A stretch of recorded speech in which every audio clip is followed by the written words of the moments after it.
असांजो मसलो शिया सुन्नीअ जो ना है, असांजो मसलो मुस्लिम गैर मुस्लिम जो ना है, असांजो मसलो क़ौमुनि जो ना है। मसलो इहो आहे कि जॾहिं टोला ब थी विया आहिनि त असीं हिते गॾु थी करे हुसैन जे हिन प्रोग्राम में, हुसैन जी हिन यादि जी मजलिस में, हुसैन मौला जे हिन चहलुम जी मजलिस में गॾु थी करे असीं इज़हार इहो करण आया आहियूं कि असांजो तालुक़ हुसैन सां आहे, असांजो तालुक़ यज़ीद सां न आहे।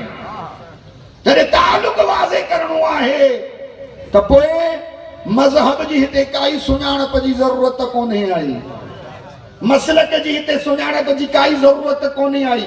मूं अर्ज़ु कयो कि असां हिते सभु चाहे मूं अर्ज़ु कयो वेठल आहियूं चाहे बिठल आहियूं, पर असां इहो जेकी आहियूं गॾु थिया आहियूं इहो ॿुधायूं था त असांजो तालुक़ हुसैन सां आहे ऐं असीं हुसैनी आहियूं। त दुनिया खे इहो पैगाम ॾेई करे असीं इहो ॿुधायूं था जेकर हुसैन सां तालुक़ रखूं था त निकिरूं था। हाणे तूं पंहिंजो